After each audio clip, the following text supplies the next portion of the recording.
बिस्मिल्लाहिर्रहमानिर्रहीम। Dear students, I hope आप लोग खैरियत से होंगे। तो लास्ट लेक्चर हम लोगों ने इलेक्ट्रिक फ्लक्स का देखा था। उसमें हमने इलेक्ट्रिक फ्लक्स की दो डेफिनेशंस पढ़ी थी। जो मेन बेसिक थी कि हमारे पास इलेक्ट्रिक फील्ड लाइंस जब किसी एरिया में से पास हो रही होती हैं तो उसको हम कहते हैं इलेक्ट्रिक फ्लक्स। दूसरी डेफिनेशन उसकी जो हमने देखी थी वो बेसिकली हमारे पास ये थी कि इलेक्ट्रिक फील्ड इंटेंसिटी और वेक्टर एरिया का डॉट प्रोडक्ट अगर हम लें तो उसको भी हम कलेक्टिवली इलेक्ट्रिक फ्लक्स कह देते हैं। आज हम उसी सेक्शन में एक नेक्स्ट टॉपिक की तरफ जाते हैं कि अगर हमें एक सरफेस दी हुई है जिसके अंदर चार्ज है, तो उस पे अगर हमने इलेक्ट्रिक फ्लक्स फाइंड करना होगा तो वो हम कैसे करेंगे। तो आपको डायग्राम में नज़र आ रही होगी कि ये हमारे पास एक सर्कुलर डायग्राम है जिसमें इलेक्ट्रिक फ्लक्स हम लोगों ने फाइंड करना है। तो अब इलेक्ट्रिक फ्लक्स फाइंड करने के लिए दो इम्पॉर्टेंट चीज़ें हैं। एक है हमारे पास इलेक्ट्रिक फील्ड इंटेंसिटी और दूसरी हमारे पास है वेक्टर एरिया। अब सबसे पहले समझने की बात यह है जो कि बहुत इम्पॉर्टेंट है कि ये जो सर्कुलर हमारे पास एक चार्ज दिया हुआ है, फिगर 12.14 आपको नज़र आ रही होगी। तो इसमें अगर हम सर्कुलर फॉर्म में देखें, अगर हम इसका इलेक्ट्रिक फ्लक्स फाइंड करना चाहें तो उसमें अब हमारे लिए प्रॉब्लम ये है कि वेक्टर एरिया की जो हमारे पास डायरेक्शन होती है वो हमने लास्ट लेक्चर में भी डिस्कस की थी कि एक सरफेस एरिया पे परपेंडिकुलर ड्रा करते हैं तो वो हमारे पास उस वेक्टर एरिया की डायरेक्शन आती है। अब इस सर्कुलर जिसे कहते हैं कि हमारे पास सरफेस में हर साइड पे जब हम वेक्टर एरिया की एक डायरेक्शन लेंगे तो हर साइड पे डिफरेंट डायरेक्शन आएगी। फॉर एग्ज़ाम्पल अगर इसमें हम ऊपर की तरफ देखें तो उसमें 90 का जो हमारे पास एक एंगल होगा, परपेंडिकुलर होगा, वो ऊपर की तरफ होगा। नीचे वाली साइड को डिस्कस करें तो उसमें हमारे पास वो परपेंडिकुलर नीचे की तरफ ड्रा होगा। तो इन शॉर्ट ये कि हमारे पास हर तरफ उसकी डायरेक्शन डिफरेंट होंगी, लेकिन हमने इस पूरी सरफेस का इलेक्ट्रिक फ्लक्स फाइंड करना है। तो अब हम इसमें क्या करें, तो ऐसे प्रॉब्लम के अंदर हम क्या करते हैं, ये हम फर्स्ट ईयर में भी इस तरह के सिमिलर केसेस देख चुके हैं जो work done in by variable force में हमने देखा था। तो हम क्या करेंगे, हम इस पूरे सर्कल को छोटे छोटे पैचेस में डिवाइड कर लेंगे और हर पैच का अलग अलग इलेक्ट्रिक फ्लक्स फाइंड कर लेंगे। तो वो हमारे पास जो अलग अलग इलेक्ट्रिक फ्लक्स हर पैच का आ जाएगा, इन द एंड हमने उन सबको ऐड कर देना है। मैं एक दफ़ा रिपीट कर रहा हूँ, इसको गौर से सुने कि हम इस सर्कुलर जो हमारे पास सरफेस है इसमें हमने करना क्या है, हमने इसके छोटे छोटे पैचेस बना देने हैं और वो जो छोटे छोटे पैचेस हम बनाएंगे उनमें हर पैच के लिए हम इलेक्ट्रिक फील्ड इंटेंसिटी भी देख लेंगे और हम उसके लिए वेक्टर एरिया भी देख लेंगे। तो फिर हम उसमें हर पैच का फ्लक्स फाइंड कर सकते हैं और फिर इन द एंड हम सारे फ्लक्स जो हमारे पास आएंगे हर पैच के उनको ऐड करते जाएंगे। तो सबसे पहले हम क्या करते हैं, सबसे पहले हम ये करते हैं कि हम इस पूरे सर्कुलर जो हमारे पास सरफेस है उसके n नंबर ऑफ़ पैचेस बना लेते हैं। अब जब हम इसके n नंबर ऑफ़ पैचेस बनाएंगे तो हमारे पास उसमें हर पैच में इलेक्ट्रिक फील्ड इंटेंसिटी हम फाइंड करेंगे। इलेक्ट्रिक फील्ड इंटेंसिटी फाइंड करना बहुत आसान है कि सेंटर में हमारे पास एक चार्ज है, जैसा कि आपको डायग्राम में नज़र आ रहा है कि चार्ज मेंशन हुआ है कि वो पॉजिटिव चार्ज है। तो पॉजिटिव चार्ज की इलेक्ट्रिक फील्ड लाइन जो होती है वो आउटवर्ड होती हैं, उसकी इलेक्ट्रिक फील्ड इंटेंसिटी की जो डायरेक्शन होगी वो हमारे पास आउटवर्ड होगी, आउटवर्ड फ्रॉम द चार्ज। तो हम किसी भी पैच पे इलेक्ट्रिक फील्ड इंटेंसिटी की जिसे कहते हैं कि डायरेक्शन फाइंड कर सकते हैं। फिर हर पैच पे हम वेक्टर एरिया की डायरेक्शन भी फाइंड कर सकते हैं। जैसे एक पैच उन्होंने बनाया हुआ है फिगर में, अगर आप गौर से देखें तो इसमें एक पैच उन्होंने बनाया हुआ है, इस पे इलेक्ट्रिक फील्ड इंटेंसिटी की डायरेक्शन भी शो की हुई है। ये इलेक्ट्रिक फील्ड इंटेंसिटी की डायरेक्शन किस तरह से आई, ये बेसिकली इस दरमियान में जो पॉजिटिव चार्ज पड़ा हुआ है इसकी इलेक्ट्रिक फील्ड लाइन अगर आप ड्रा करें आउटवर्ड हर तरफ तो ये हमारे पास इस तरह से आएगी। और जो डेल्टा ए है हमारे पास इसमें वो शो कर रहा है एरिया। अब एरिया की डायरेक्शन जो होती है वो हमेशा उस सरफेस एरिया से परपेंडिकुलर होती है, तो वो भी उसने वहाँ पे परपेंडिकुलर ड्रा किया है।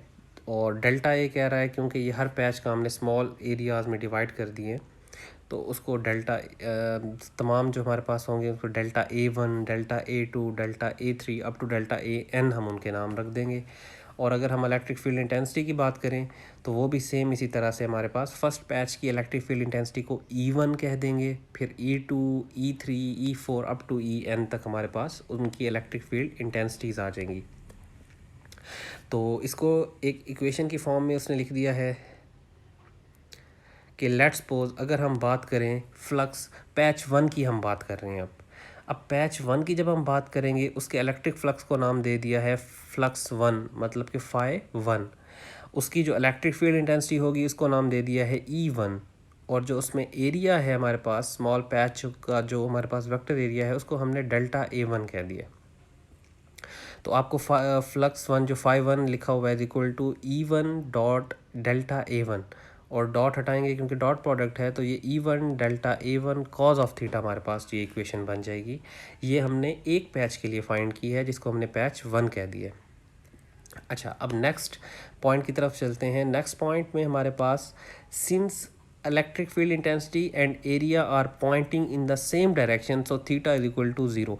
आप इस पूरे सर्कल में जहाँ पे भी इलेक्ट्रिक फील्ड इंटेंसिटी की डायरेक्शन फाइंड करेंगे और एरिया की डायरेक्शन फाइंड करेंगे तो आपको हमेशा दोनों पैरेलल मिलेंगी। जैसे आपको ये इस पैच में नज़र आ रहा है, इस तरह से इससे अगले पैच में भी ऐसी ही कंडीशन होगी और तमाम पैचेस में हमारे पास सेम सिचुएशन चलेगी। इलेक्ट्रिक फील्ड इंटेंसिटी और डेल्टा ए की जो डायरेक्शन है वो हमेशा पैरेलल रहेगी, और पैरेलल वेक्टर्स में जो एंगल होता है वो हमेशा ज़ीरो एंगल होता है।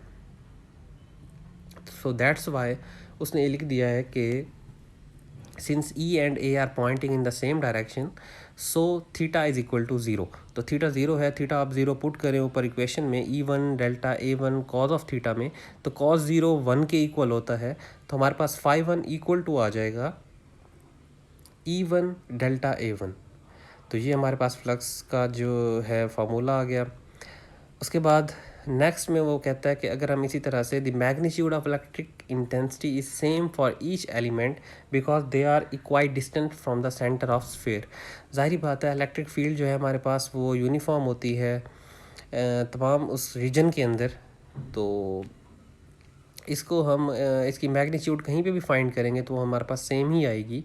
तो उसको उसने कह दिया कि E1 इक्वल टू है E2 equal to E3 up to En तक, ये सारी जो हैं ये हमारे पास इक्वल होंगी। और वो जो E है वो किसके इक्वल होती है, ये अब हमारे पास दरमियान में एक टॉपिक था जो कि स्मार्ट सिलेबस में निकाल दिया गया है। आपने फार्मूला पढ़ा हुआ है E is equal to F/Q। तो E is equal to F/Q0 जो था फार्मूला, उसमें अगर हम फोर्स की वैल्यू पुट करें, फोर्स की वैल्यू कौन सी पुट करनी है जो कि कूलम्स लॉ से आती है कि Q1 Q2 over are square. तो अगर आप F पुट करें कि Q0 ओवर आर स्क्वायर और नीचे डिवाइड में Q0 लिखें तो आपके पास यही आंसर सिचुएशन बन जाएगी जो इक्वेशन लिखी हुई है कि E is equal to 1/4πε0 Q over are square.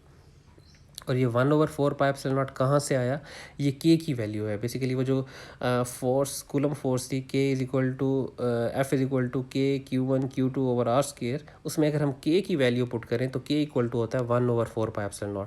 तो ये उस K की वैल्यू आ गई। तो ये हमारे पास E की वैल्यू जो है वो 1/4πε0 Q ओवर आर स्क्वायर, वो कह रहा है कि तमाम उस रीजन में जो है वो इक्वल होगी। तो ये E की वैल्यू है। अब नीचे वो कहता है दस total flux passing through the close surfaces. अब हमने टोटल फ्लक्स जो फाइंड करना है तो हम तमाम पैचेस के फ्लक्सेस को ऐड कर देंगे। तो phi E is equal to हो जाएगा phi 1 plus phi 2 plus phi 3 up to phi n। अब phi 1 की वैल्यू जो है वो E1 डॉट डेल्टा A1 है। इसी तरह से phi 2 की फाइंड करेंगे तो E2 डॉट डेल्टा A2 हो जाएगी, और ये हमारे पास En डेल्टा AN तक जो है ये इक्वेशन चलेगी।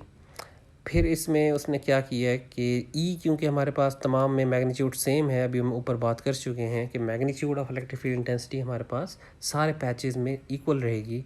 तो उसने E1 is equal to E2 is equal to E3 सबको E के इक्वल करके उसको कॉमन ले लिया है, और ब्रैकेट में आ गया delta A1 plus delta A2 plus delta A3 up to delta AN तक।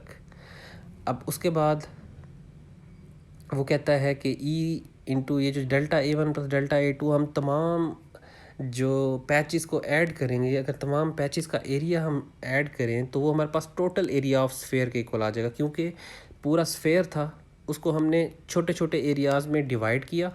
ज़ाहिरी बात है जब वो छोटे छोटों को ऐड करेंगे तो ओवरऑल पूरा स्फेयर आ जाएगा। तो डेल्टा A1 से डेल्टा AN तक जब हम ऐड करेंगे तो हमारे पास ये टोटल एरिया ऑफ स्फेयर आ जाएगा। तो अब हमारे पास E की वैल्यू उसने पुट कर दी जो ऊपर इक्वेशन में दी थी 1/4πε0 Q/r², ये E की वैल्यू है। और एरिया ऑफ स्फेयर आपको याद करना पड़ेगा कि एरिया ऑफ स्फेयर का जो फार्मूला होता है वो 4πr² होता है। तो अब इसमें 4π से कैंसिल हो जाएगा, जो आपके पास r² है वो r² से कैंसिल हो जाएगा। तो जो फ्लक्स आपके पास टोटल स्फेयर में आएगा वो Q/ε0 है। Q चार्ज है और ε0 जो है ये परमिटिविटी ऑफ द मीडियम होता है। परमिटिविटी ऑफ द मीडियम किसे कहते हैं हम? ε0 ये हम कहते हैं कि किसी भी मीडियम की वो एबिलिटी जिसके थ्रू उसमें से जो हमारे पास इलेक्ट्रिक फील्ड लाइंस को वो पास होने देता है मीडियम, उस एबिलिटी को हम कहते हैं परमिटिविटी। कि किसी भी मीडियम की वो एबिलिटी जिसके अकॉर्डिंग वो इलेक्ट्रिक फील्ड लाइंस को पास होने देता है उसे हम कहते हैं परमिटिविटी। और उसको ε0 से, फिर परमिटिविटी ऑफ फ्री स्पेस की बात हम करें, जब मतलब स्पेस को हम मीडियम लें तो उसको हम ε0 से डिनोट करते हैं। तो ये हमारे पास का फार्मूला आ गया। किसी भी सरफेस में अगर अब हमने फाइंड करना होगा इलेक्ट्रिक फ्लक्स तो इस फार्मूले से करेंगे। और इसमें जो सबसे इम्पोर्टेंट चीज़ है वो कहता है कि ये जो फार्मूला आया है इसके अकॉर्डिंग इलेक्ट्रिक फ्लक्स के सिर्फ दो ही हमारे पास फैक्टर्स हैं। एक ये कि चार्ज, दूसरा ये कि मीडियम जो हमारे पास वो ε0 है फ्री स्पेस। तो इसके अलावा तीसरा कोई फैक्टर नहीं है। तो फैक्टर वो कहता है कि एरिया भी जो है हमारे पास, किसी भी क्लोज सरफेस का एरिया भी हम इम्पॉर्टेंट नहीं है। आपके पास कोई भी क्लोज सरफेस है चाहे वो स्फेयर हो, चाहे वो रेक्टेंगुलर हो, चाहे वो स्क्वायर फॉर्म में हो, उसमें अगर चार्ज उनका सेम है और मीडियम सेम है तो फ्लक्स सेम आएगा।